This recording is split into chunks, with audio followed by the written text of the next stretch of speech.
Halo teman-teman semua, pada video kali ini kita akan memperkenalkan kepada kalian dan akan membahas tentang pahlawan nasional sebagai tokoh persatuan. Langsung saja kita bahas pahlawan nasional dari Papua, yaitu Frans Kaisiepo. Merupakan pahlawan nasional dari Papua. Beliau lahir pada tanggal 10 Oktober 1921. Frans Kaisiepo adalah salah seorang tokoh yang mempopulerkan lagu Indonesia Raya di Papua saat menjelang Indonesia Merdeka. Ia juga turut berperan dalam pendirian Partai Indonesia Merdeka atau PIM pada tanggal 10 Mei 1946.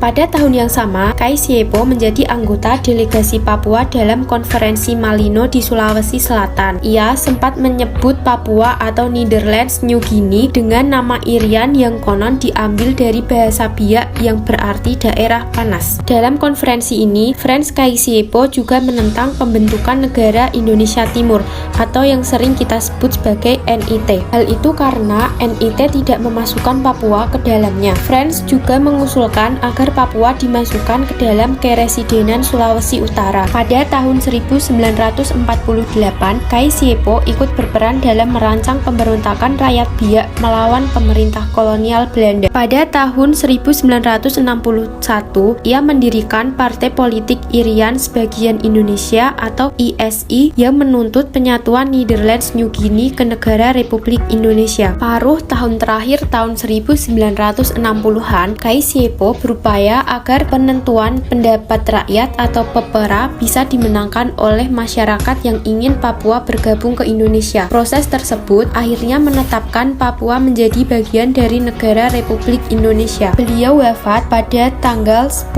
April 1979 dan dimakamkan di Taman Makam Pahlawan Nasional Utama Kalibata, Jakarta. Pahlawan berikutnya adalah Silas Papare. Ia juga berasal dari Papua. Silas Papare lahir di Serui, Papua pada 18 Desember 1918. Ia adalah seorang pejuang penyatuan Irian Jaya ke dalam wilayah Indonesia. Silas Papare berperan dalam pembentukan Komite Indonesia Merdeka atau KIM pada bulan September 1945.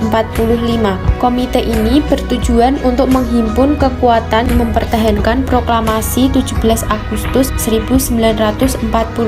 Telah keluar dari penjara, Silas Papare mendirikan Partai Kemerdekaan Irian dan membentuk Badan Perjuangan Irian di Yogyakarta. Sepanjang tahun 1950-an, ia berusaha keras agar Papua menjadi bagian dari Republik Indonesia. Tahun 1962, Silas Papare mewakili Irian Barat duduk sebagai anggota delegasi Republik Indonesia dalam perundingan New York antara Indonesia Belanda. Akhir perjuangannya adalah ketika ia wafat pada 7 Maret 1979 pada umur 60 tahun. Pahlawan nasional dari Papua selanjutnya adalah Martin Inde. Ia lahir di Doromena pada tanggal 14 Maret 1912. Sebelum Jepang masuk ke Indonesia, Martin Inde adalah seorang anggota polisi Hindia Belanda. Namun, jabatan ini bukan berarti melunturkan sikap nasionalisme. Martin Inde pernah berencana bersama anak buahnya untuk memberontak terhadap Belanda di Papua. Sejak tahun 1946,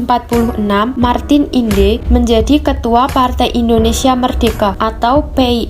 Ia memimpin sebuah aksi protes yang didukung delegasi 12 kepala suku terhadap keinginan Belanda yang ingin memisahkan Papua dari Indonesia. Secara terang-terangan, Inde juga menghimbau anggota militer yang bukan orang Belanda agar melancarkan perlawanan terhadap Belanda. Pada tahun 1962, ia menyusun kekuatan gerilya sambil menunggu kedatangan tentara Indonesia yang akan diterjunkan ke Papua dalam rangka Operasi Trikora. Saat perang usai, ia berangkat ke New York untuk memperjuangkan masuknya Papua ke wilayah Indonesia di PBB hingga akhirnya Papua atau Irian benar-benar menjadi bagian Republik Indonesia. Martin Inde wafat pada pada tanggal 17 Juli 1986 pada umur 74 tahun. Sri Sultan Hamengkubuwono IX atau Gusti Raden Mas Doro Jatun lahir di Yogyakarta 12 April 1912. Beliau adalah seorang sultan yang pernah memimpin di Kesultanan Yogyakarta dan Gubernur DIY yang pertama setelah kemerdekaan Indonesia. Ia merupakan sultan yang menentang penjajahan Belanda dan mendorong kemerdekaan Indonesia. Pada awal kemerdekaan Republik Indonesia, keadaan perekonomian sangat buruk. Oleh karena itu, untuk menjamin agar roda pemerintahan RI tetap berjalan, Sultan Hamengkubuwono IX menyumbangkan kekayaannya sekitar 6 juta gulden untuk membiayai pemerintahan, kebutuhan hidup para pemimpin, dan para pegawai pemerintah lainnya. Sultan Hamengkubuwono IX juga pernah menolak tawaran Belanda yang akan menjadikannya raja seluruh Jawa setelah agresi militer Belanda II berlangsung. Meskipun berstatus sultan, Hamengkubuwono IX dikenal pula sebagai pribadi yang demokratis dan merakyat. Pada Minggu malam, tanggal 2 Oktober 1988, Sri Sultan Hamengkubuwono IX meninggal dunia pada usia 76 tahun di George Washington University Medical Center, Amerika Serikat karena serangan jantung dan dimakamkan di pemakaman para Sultan Mataram di Imogiri, Bantul, Yogyakarta. Yang Dipertuan Besar Syarif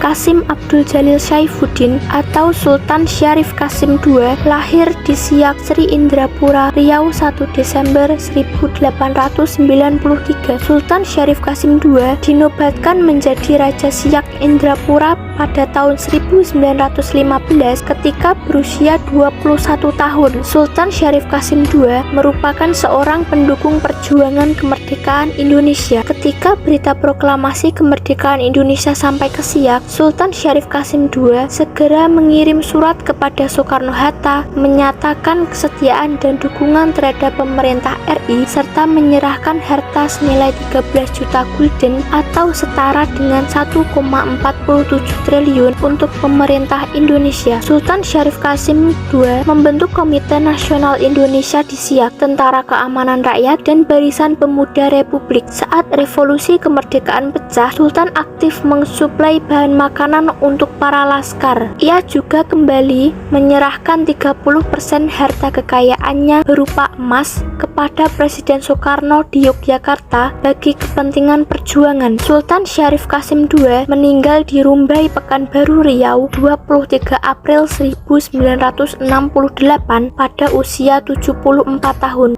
Ismail Marzuki. Ismail Marzuki juga berjasa dalam mewujudkan integrasi melalui seni dan sastra sebagai pemusik pejuang. Ketika RRI dikuasai Belanda pada tahun 1947, Ismail Marzuki yang sebelumnya aktif dalam orkes radio memutuskan keluar karena tidak mau bekerja sama dengan Belanda. Ketika RRI kembali diambil alih Republik, ia baru mau kembali bekerja di sana. Komponis asal Jakarta ini lahir pada 11 Mei 1914. Ia berhasil mengarang lagu pertamanya yang berjudul O Sarinah di usia 17 tahun. Ismail Marzuki merupakan salah satu pencipta lagu nasional, misalnya adalah lagu Rayuan Pulau Kelapa pada tahun 1944, Halo Halo Bandung pada tahun 1946, dan masih banyak lagi. Lagu-lagu yang diciptakan Ismail Marzuki sangat diwarnai oleh semangat kecintaannya terhadap tanah air. Ismail Marzuki selalu bersemangat untuk terus berjuang melalui seni. Hal ini menunjukkan betapa rasa cinta pada tanah air begitu tertanam kuat dalam dirinya. Ismail Marzuki menghembuskan nafas terakhirnya pada 25 Mei 1958 karena penyakit TBC yang dideritanya. Opu Daeng Risaju memiliki nama kecil Famaja, lahir di Palopo pada tahun 1880. Beliau adalah perempuan pejuang asal Sulawesi Selatan yang menjadi pahlawan nasional Indonesia. Opu Daeng Risaju aktif di organisasi Partai Syarikat Islam Indonesia atau dikenal PSII. Opu Daeng Risaju mendirikan cabang PSII di Palopo yang resmi dibentuk pada 14 Januari 1930.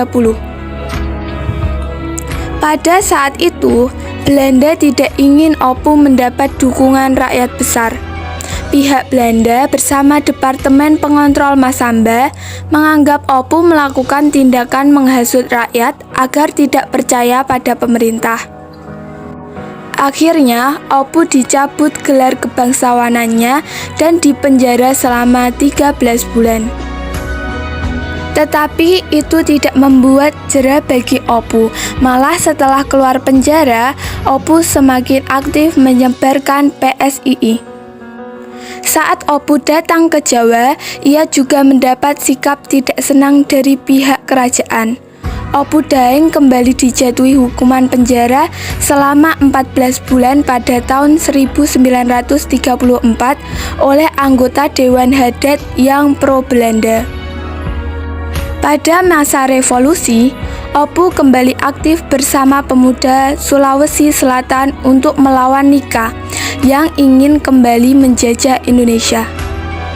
Karena keberaniannya melawan Nika, Opu menjadi buronan Belanda di Sulawesi Selatan. Dan akhirnya Belanda menyiksa Opu hingga ia menjadi tuli dan dijadikan tahanan luar. Opu tutup usia pada tanggal 10 Februari 1964. Sekian video pembahasan dari kelompok kami. Apabila ada kesalahan dan kekurangan dalam penyampaian materi, mohon dimaafkan. Sekian dari kelompok kami. Terima kasih.